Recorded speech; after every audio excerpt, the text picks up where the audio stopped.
those of you who don't know me, I'm Jack. I'm Matt's oldest son. I'm 17, so I'm not really a man yet, but I'm happy to be up here. Thank you guys all so much for coming. I can't tell you how much this means to our family, my dad and Kacey especially, but to us four, this is such a huge transition in our life, and I'm just so glad you guys all get to be a part of it. And I'm just glad I get to be a part of this. This is so crazy just to be up here. So yeah, I really don't even know where to start. All right, hold on a second. All right, so my dad asked me to be the best man. I was caught way off guard. I don't even know what I was doing. Maybe I was doing my laundry or something. But he comes in my room. He's like, "Do you want to be my best man?" I'm like, "What? Me?" I'm like, what about Dan? What about Kyle? Like, these guys are men. I'm not a man. I can't be up here. I give speeches in leadership class and stuff, but I've never, done that in front of a bunch of people. This is crazy. But I was like, yes, I'll do it. And it really did take a couple of days to resonate with me. And I was like, man, am I really gonna have to give a speech? And this was when I was still in school and I was talking to my friends about it. They're like, you're the best man, dude. You're like the most immature guy we know. I was like, but yeah, so anyway, that happened. And this picking me, it just says a lot about my dad. And I get to speak up here. I mean, it is me speaking, but I get to speak on behalf of my siblings, Lucas, Max, and Maggie, who I love more than anything. These guys are my buddies. My ride or dies, man. Like, these guys, we've gone through everything together, and I get to speak on behalf of them, so this is such an honor for me. And I know when my dad picked me, he didn't just pick me, it's about all four of us. And so I get to be up here, talking about us. So my dad has changed a lot in the past 18 years of my life, 17 years of my life. But, one thing has always remained the same, and that is that he always puts his kids first. He loves us more than anything, and I can't tell you how many times he reminds us daily, I love you guys more than anything. I'll do anything for you guys. I'll always be there for you. Tell us all this stuff. I'm like, okay, Dad, yeah. Sure, you love us. Cool, we love you too. He's like, no, I love you more. I'm like, great. And he always makes sure he says, I love you more. I text him, I'm like, I love you more. I'm like, all right. I can't tell you how many times he's gone out of his way to make us happy. And sometimes that does mean he's not happy when he does that. But he's gone out of his way to make us happy, and I'm just saying, we've been through a lot together.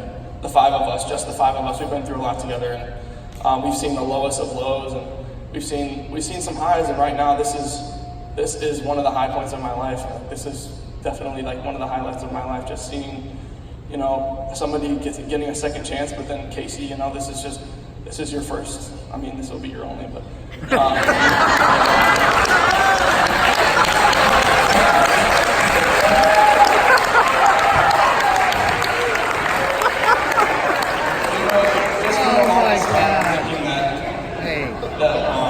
It was just going to be us five forever. It's just the longest time, that's what we thought.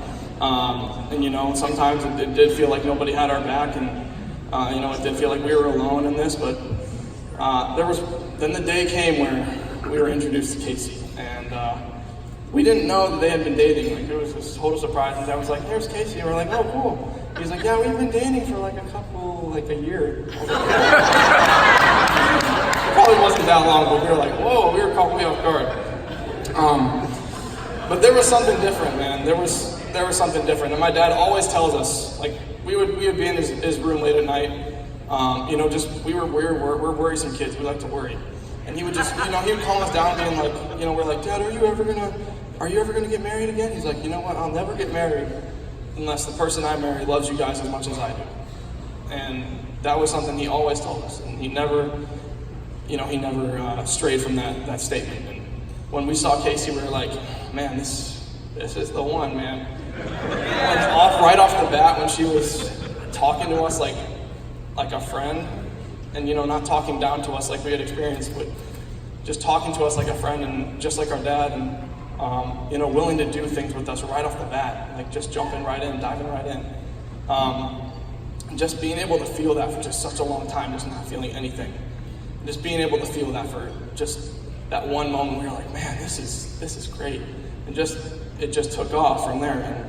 And so, I mean, we've made so many memories with our dad. Steamroller on the trampoline, Red Box in Sanibel, soccer in the basement, shinny and upstairs. Just so many things. And he was always the announcer. I've kind of taken over that job, but I mean, and then just to have somebody along with us now, just to experience all this, and yeah, we're so happy to have Kacey in our lives, and the Yaling family. You guys are amazing. Our mom is remarried, and you know we've met her family, and they're all right, but you guys are.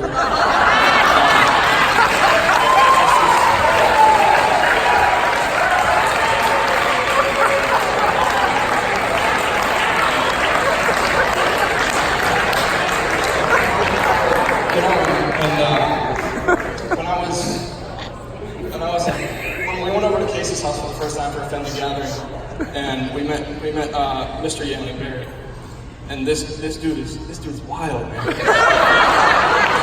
You know, he's playing foosball with my brothers, and he's yelling at them. He's like, and he's fighting with them, playing ping pong and stuff. It was just so fun to watch, and seeing somebody, you know, so willing to, and all this family just so willing to accept us. And when we got to, you know, spend Christmas with you guys this past year, that really meant a lot to us, just to be, you know, sitting there. You guys are like, no, you guys are part of the family. Come sit over here. It just felt so good, you know, to feel that again, and just feel that for our dad, just to feel that, and we know like how long we've all been waiting for a time like this. And I mean, I just want to say, Kacey, we're so glad you're in our life. We all love you so much. I love all you guys. Thank you all so much for coming. I don't really know how to do a toast, and I didn't do a toast. All right, so.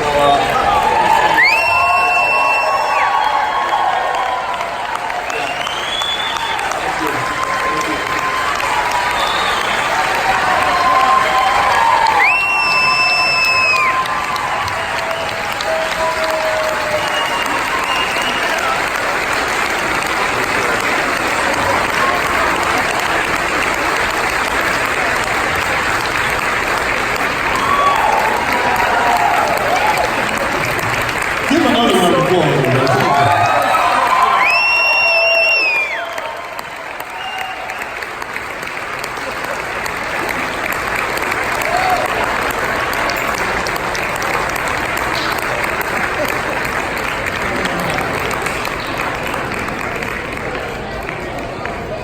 Now please welcome your groups. Scott Jones. Give a round of applause, everybody.